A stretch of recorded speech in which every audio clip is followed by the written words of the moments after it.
Շնորհակալություն, պարոն Ֆարմանյան, դուք տնտեսագիտական գիտությունների թեկնածու եք եւ հարցս հետեւյալն է վերաբերում։ Խնդրում եմ ասեք ձեր կարծիքը թրիպ նախագծի վերաբերյալ, տնտեսական եւ քաղաքական հետևանքների վերաբերյալ։ Ինչու համար եմ այդ հարցը տալիս, որովհետեւ ձեր գործընկերները ԱԺ փոխոսնակ ընտրված պարոն Վարդևանյանը եւ խմբակցության ղեկավար պարոն Նարեկ Կարապետյանը օրինակ Հայաստանի Հանրապետության քարտեզի վերաբերյալ հստակ կարծիք չասեցին։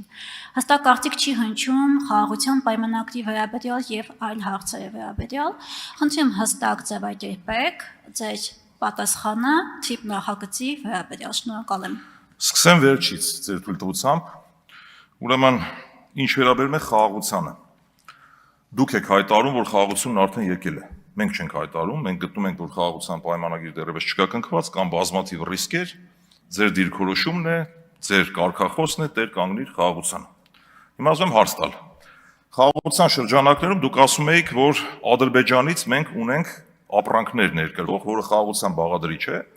եւ այս առումով արդեն խաղաղությունը եկել է, մենք ապրանքներ ենք ներմուծում եւ այլն եւ այլն։ Իմ բազմաթիվ հարցազրույցների ժամանակ հնարավորություն ունեցել եմ այդ թեմային անդրադառնալ եւ մի պարզ հարց եմ տվել, որ արդյոք դա չի ենթադրում փոխադարձության սկզբունք։ Ձեր կառավարությունը պարզ հայտարարում էր դեկտեմբեր ամսին դեռևս, որ մենք համապատասխան ապրանքների ցանկ ենք կազմել, ուղարկել ենք Ադրբեջան, որպեսզի հասկանանք Հայաստանից ինչ է հնարավոր արտանել։ Չնայած ես իմ մասնագիտական կարծիքն ունեմ, որ դա անհնար բան է գործնականում, բայց հարց դեկտեմբեր ամսից առ այսօր արդեն օգոստոսն է։ Ինչ թեկուզ մեկ լումայի ապրանք է արտանվել Ադրբեջան։ Չկա։ Միանգամից ասեմ հարցի պատասխանը։ Այսինքն սրանով փաստում ենք, որ խաղաղություն դեռևս չի եկել եւ գոյություն չունի փոխադարձության սկզբունք։ Ինչ վերաբերում է թրիպ նախագծին։ Ինչպես մեր քաղաքական ղեկավարը, ինչպես մեր խմբակցության ղեկավար պարոն Կարապետյանը նշել է, ես այդ կարծիքը կիսում եմ, որ չի կարելի սկսել զրոյական կետից, այնպես ինչպես դուք եք ժամանակին սկսել զրոյական կետից եւ մենք այդ հետևանքները տեսել ենք, բայց մենք ունենք թրիպի հետ կապված հստակ կարմիր գծեր, ընդ որում մասնագիտական կարմիր գծեր ունեմ այստեղ։ Առաջին, դա եթե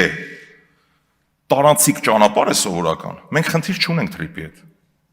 Բայց երբ որ դուք նայում եք այդ պայմանագիրը փաստաթուղթ համապատասխան, որտեղ հանդիպում ենք մի եզրույթի, որը հետեւյալն է, անխոչնդոտ։ Ինչու այդ բառը նշում, իմ մոտ բազմաթիվ հարցեր է առաջացնում։ Եվ անխոչնդոտ բառի տակ ես կարող եմ հասկանալ, որ ապրանքները, որոնք ներկրվում են Ադրբեջանից Թուրքիա, Թուրքիայից Ադրբեջան,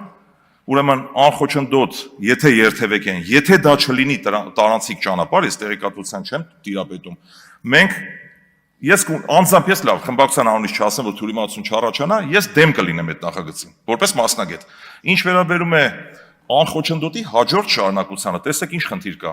Եվրասիական միության պայմանագրի շրջանակներում բոլոր այն ապրանքները, որոնք ներկրվում են Եվրասիական միության տարածք, դրանք ավտոմատ ձեռք են բերում Եվրասիական ապրանքի կարգավիճակ, այնուհետև հեշտությամբ շրջանառվում են ողջ ԵԱՏՄ տարածքում։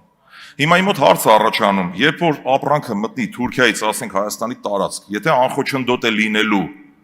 հնարավոր է արդյոք որ այդ ապրանքը կորի Հայաստանում ճակերտավոր, հետո հայտնվի Ռուսաստանի Դաշնությունում, եւ մեր գործընկեր երկրները խնդիր դնեն մեր առաջ, ասեն ձեր պատճառով միասնական պետական բյուջեն տուժվում է։ Ընդ որում այդ թիվը 17 միլիարդ դոլար է, քիչ թիվ չի, եւ որի 1.22%-ը գալիս է Հայաստան։ Եթե մենք նախկինում մինչև ԵԱՏՄ անդամ դառնալ ունեինք տարեկան կտրվածքով ներողություն եմ խնդրում 30 վայրկյան, ունեինք մոտ արապես 90 միլիոն դոլարի կարգի, եթե չեմ սխալվում, այժմ ունենք մոտ 202-203 միլիոն դրամ մուտքեր։ Այս ԵԱՏՄ-ի արդյունքում փաստն եմ ուղղակի արձանագրում, ամփոփելով միտքս թրիպի հետ կապված, եթե դա լինելու է տարանցիկ ճանապարհ, խնդիր չեմ տեսնում։ Արձագանք Տիկին Սինորյան։ Պարոն Ֆարմանյան, այս իրավիճակում հարցերը ես եմ տալիս, ըստ էության, այսինքն դուք ինձ հարց ուղղելու հնարավորություն չունեք, հարցը տալու համար կա արժեկանոնակարգ օրենք, որով սահմանվում է, որ կառավարությանը կարող եք հարցեր ուղղել համապատասխան քարոզիան նիստերի ընթացքում։ Դա ուղղակի իգիտություն ընդունեք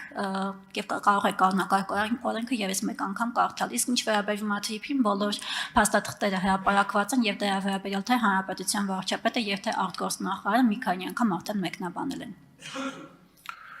Ես միայն ուրախ կլինեմ, որ Հայաստանում խաղաղություն լինի, ամենայն անկեղծությամբ։ Ես միայն ուրախ կլինեմ, որ լինի փոխադարձության սկզբունք։ Ես չեմ չարախնդում։ Ի տարբերություն ես չգիտեմ, այլ քաղաքական ուժերի չեմ ուզում թերագնահատել, ոչ էլ ուզեմ մեր հետ համեմատել։ Մենք ունենք պետության, երբ որ մի խնդիր բխում է մեր երկրի, մեր քաղաքացու բարեկեցության շահերից, ամենայն անկեղծությամբ։ Այդտեղ չի կարելի ասել, այդ իմ ասած օրինակով ձյունը սպիտակ չի։ Ձյունը սպիտակ է։ Հիմա դուք հարցրեցիք թրիփից, հստակ պատասխանս հետեւյալն է. եթե դա լինի տարածիկ ճանապարհ, բացարձակ խնդիր չկա, մի բան էլ կողմ կլինենք դրա զարգացմանը եւ խաղաղության հաստատման, ինչի մասն է խոսքը։